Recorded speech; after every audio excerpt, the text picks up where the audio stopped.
Ya, dengan adanya IHSG yang hari ini di penutupan tahu-tahu ada tarikan yang begitu kuat, apa analisa Anda, Safrina? Sedikit analisa teknikal mungkin ya, Syaf ya. Jadi kita lihat bersama. Tadi memang dibukanya dengan penguatan sampai jam 9 pagi gitu ya. Namun akhirnya berbalik arah dan konsisten melenggang di zona merah. Ada tarikan yang luar biasa dinamika sampai sekitar jam 3 tadi ya. Jam 3 tuh masih berada dalam zona merah ya. Kita lihat bersama, mungkin secara teknikal seperti yang tadi disampaikan, turnover relatif average di 13 triliun. Tapi memang pergerakannya hari ini juga menarik diperhatikan karena tadi pas sesi 1 itu masih ditutup koreksi 0,12%, tapi masih berada di level 7 ribuan. Hari ini bergerak level-level resistennya itu di 7 ribuan, dibuka di 7.087, tertinggi di 7.134 dan itu menjadi level penutupan gitu ya. Berarti memang ada tarikan yang luar biasa signifikan di menit-menit terakhir. Nah, seperti yang kita lihat bersama, mungkin di sesi 1 tadi salah satu penopang IHSG itu adalah sektor infrastruktur. Sementara sisanya kebakaran, kita bisa lihat bersama dari 11 sektor itu kalau tidak salah ada 9 sektor yang merah, hanya 2 sektor saja yang menguat.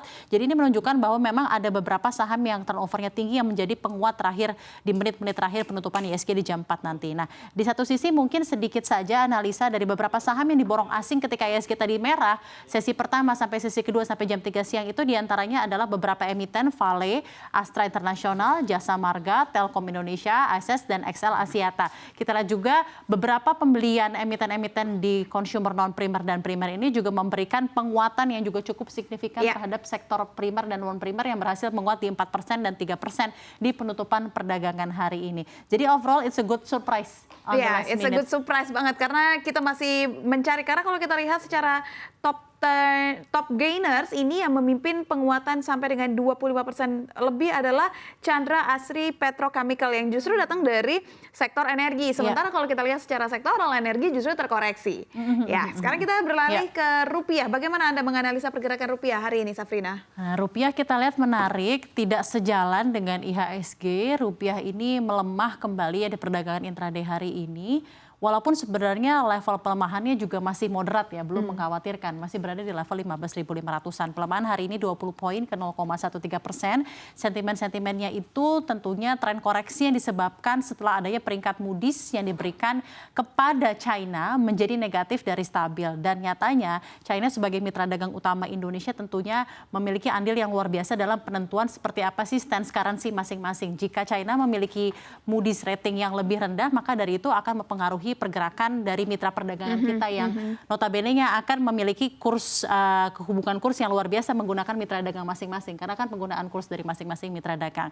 Nah, di sisi lain sebenarnya ada hal yang menarik yang juga bisa menahan pelemahan hari ini masih berada dalam level-level yang moderat, yaitu adalah rilis Cadef Indonesia yang juga tumbuh dengan baik. Sedikit saja data rilis Cadef terakhir itu sekarang per November Cadef Indonesia ada di 138,1 miliar dolar Amerika Serikat dan meningkat dibandingkan posisi akhir Oktober 2023 yang ada di 133,1 miliar dolar. Ini setara dengan pembiayaan 6,3 bulan impor atau 6,1 bulan impor dan pembayaran utang luar negeri pemerintah masih berada dalam level yang begitu baik dalam kecukupan cadangan devisa di Indonesia sendiri. Jadi memang pelemahan hari ini tidak patut diwaspadai begitu berlebihan, masih moderat dan masih berada dalam level psikologis 15.400 sampai 15.500 untuk rupiah. Iya, jadi kita bisa melihat bahwa faktor eksternal yang menarik pergerakan rupiah menjadi terkoreksi, tetapi memang dengan adanya rilis cadangan devisa masih belum bisa membawa rupiah kembali ke teritori positif. Namun memang koreksi rupiah ini dilihat cukup aman, masih tergolong baik-baik saja, tidak perlu ada kekhawatiran yang berlebihan.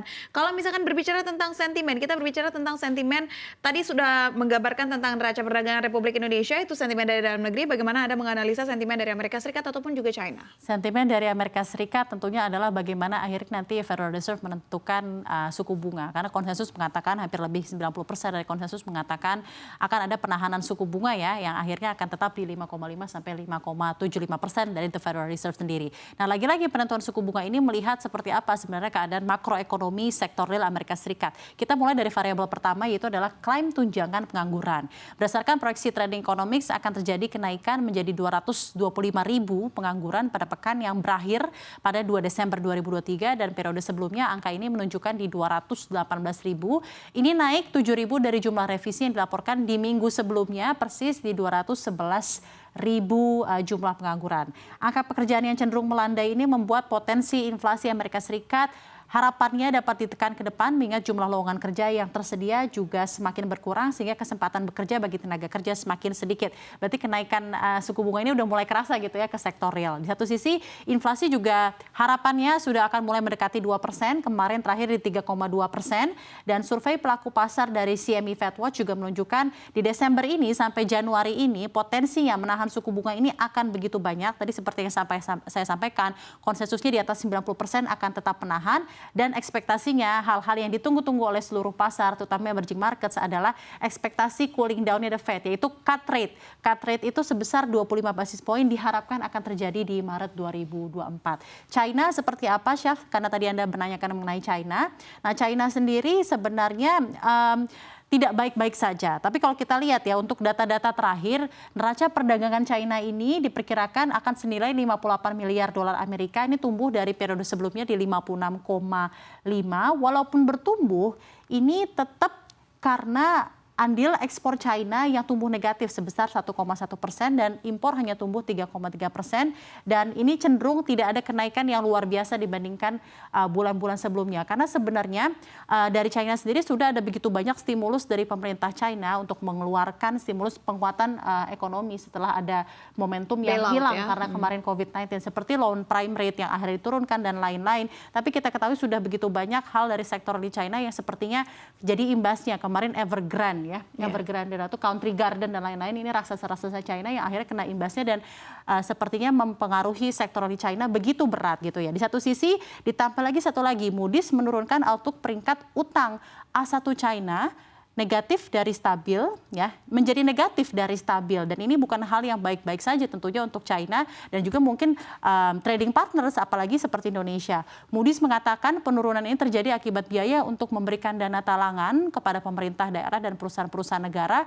akan membebani perekonomian China, belum lagi adalah rencana yang untuk mengendalikan krisis properti seperti Country Garden itu tadi, Evergrande dan beberapa raksasa-raksasa properti lainnya. Iya, jadi ini sebuah kebingungan yang melanda China ya, di tengah kondisinya yang belum baik-baik saja pasca pandemi, harus mengeluarkan segala macam bantuan, tetapi tampaknya bantuan yang diberikan belum bisa mengembalikan kekuatan perekonomian China, sehingga akhirnya kembali memberatkan perekonomian China. Sehingga ini adalah menjadi keputusan yang berat untuk diambil oleh perekonomian China, dan itu tentunya akan berdampak kepada perekonomian di dalam negeri.